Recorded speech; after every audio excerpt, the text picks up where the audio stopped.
Okay, so now we're back. This is the Prelude in G. This is by Ferdinando Carulli, who was a 19th century guitarist and composer, and one of the first people that started writing classical guitar out. And what's important about this exercise, and what makes this exercise a really fun way to learn classical guitar, is that we're going to be using chord forms. And we talked about these chord forms before. Chord forms allow us to put our left hand in a certain position so our right hand can do the work. And so again, we're only going to be using P, I, and M, okay? Thumb, index, and middle. And they're indicated, and they stay consistent the whole way through. He says here, the index finger always plays the second string, and the middle finger always plays the first string. And then our thumb is going to be moving a little bit. It's always going to be in chord forms, though. So if we even just look at the first measure here, we have...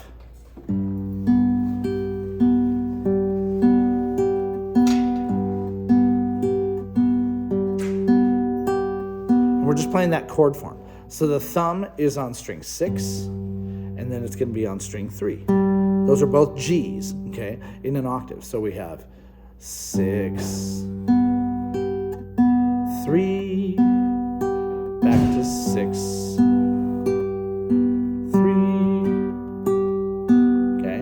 And I'm in a G chord form for that first one. That's the whole first measure. If I go to the second measure, I'm on a D7 chord form. I have D, A, C, and F sharp. Okay, and you can write that right over the top of the music. If I take my pencil out, I take my music out here, and I'm talking about this second measure right here. This is a D minor 7 shape. So I can put, or sorry, not D minor 7, D7 shape. Okay, I can just write D7. I can write my chord forms right over the top. So see what I did there? I wrote that's a G chord form there. That's a D7 chord form there. And then I just have to get the fingering right. Then it's just here. I don't have to worry about this stuff. This is staying the whole time. It's just locking down. So that first one is G chord form.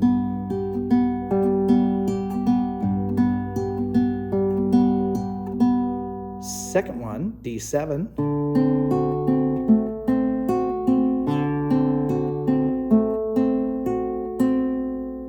The next one is a G7 chord form. And I'm not even going to play the bottom note.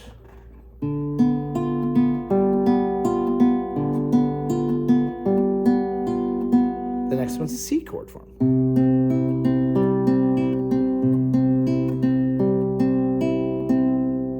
Okay, so then if I write that down, I'm going to show it to you again. What you see is, I don't know if it's backwards or not. I'm recording, it probably flips it when I'm done. This first measure, G chord form in my left hand, D7 chord form, and then G chord form, we'll talk about that in just a second, and then a C chord form. And the idea is to take it measure by measure, and then we'll transition between the two. So you're going to take it measure by measure. So the first measure, we spend a little time. And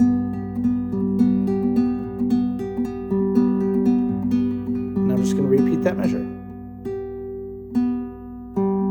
I got locked up there for a second. I was trying to talk and play.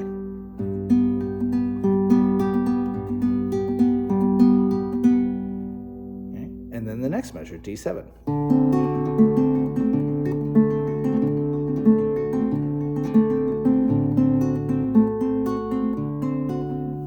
Playing this on 4, 2, 3, 1. Oh, sorry. 4.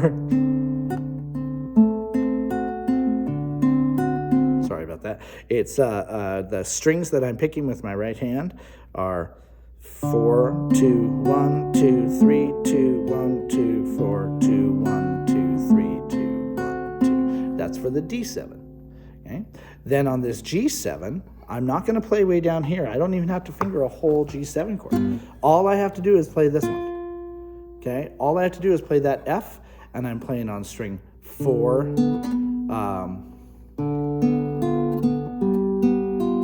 Same fingering. 4, 2, 1, 2, 3, 2, 1, 2, 4, 2, 1, 2, 3, 2, 1, 2. Look at my hand.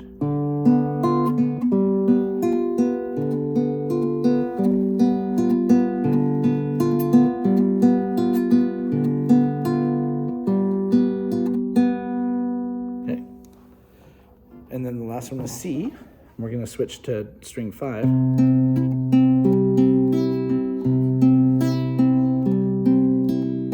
see on my left hand, I'm just playing a C4 chord form.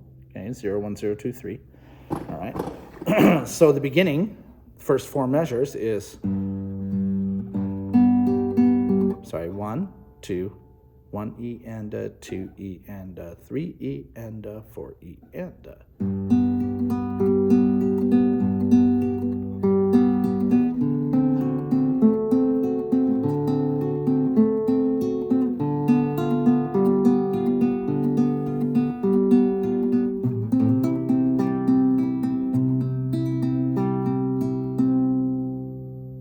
Get it? So it sounds lovely. It's not as hard as it looks. There's an awful lot of notes on the page. But if we take the time to think about, okay, I'm just going to lock a chord form on my left hand, and I'm just going to let these little piggies do their job, right? Boom, bum, beam, bum, thumb, da, da, da, thumb, I, M, I, right? P, I, M, I, P, I, M, I, P, I, M, I, P, I, M, I. I'm going to stay really, really specific with that fingering. We're working this fingering hard because it's something that we're going to use when we're doing the final, when we're doing Stairway to Heaven, okay? So again, that study in G, prelude in G. Next measure, D7. Missed the first low note on that, sorry. Ah! That was terrible. Let me do that again, please. Okay, so first measure, G. D7. G7. C.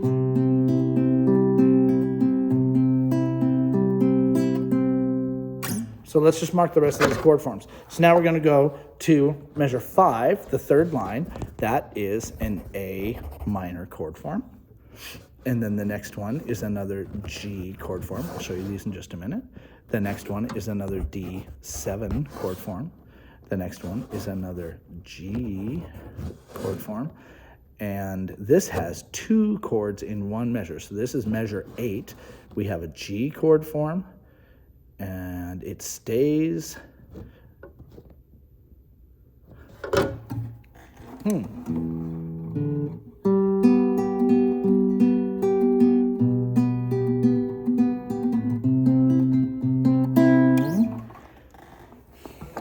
This second half of measure 8 is a G chord form with an E in the bass.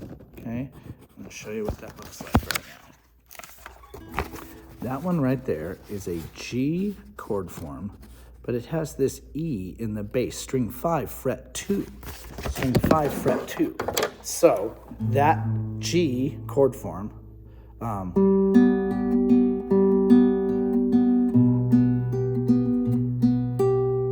okay, so I'm sorry. There it is. Sorry. So we have, we're not really playing a G. We're just playing this. It's like that very first G chord we learned in the first week, that cheater G chord, right? So we're just keeping that on 3. That string 4, fret 2 is our E. Then we're going to go to a C.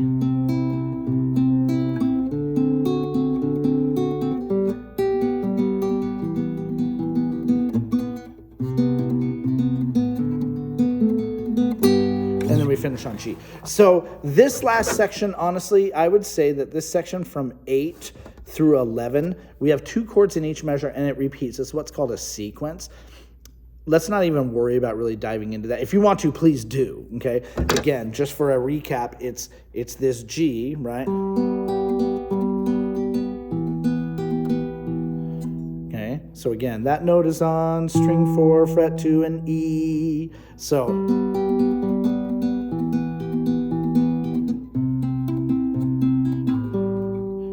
D7, then that G with an E bass, C, D7, and then we have this cute little G.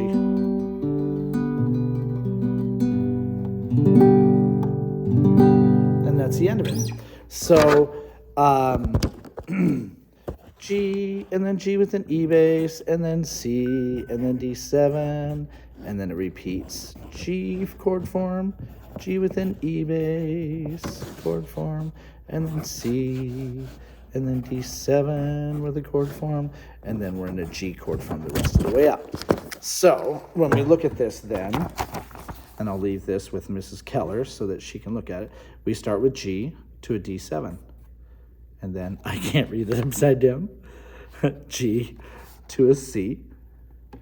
And then A minor to G. That's measure 6. And then D7 is measure 7. And then in 8, we start playing 2 chords per measure. G, and then a G with an E bass. And then a C chord, a D7. We repeat G, G with an E bass, C chord, D7, and then G the rest of the way up. Really neat piece of music, really great way for you to start moving through notes and making it sound that classical sound. I also can't encourage enough getting yourself in that situation where you're in the left leg situation with the instrument, right? So that you have the A string up close to your ear. The A tuning machine, boom, is right here in line with your ear. Just makes the instrument a lot easier to handle there, okay?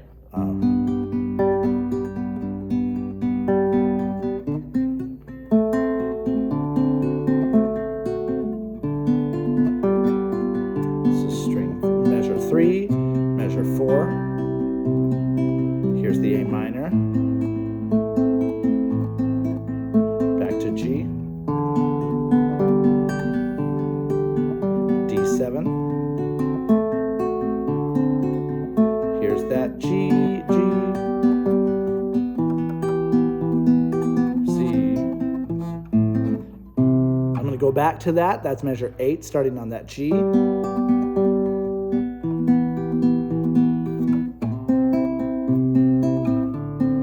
D7, G, G, G with an E bass, C, D7, G.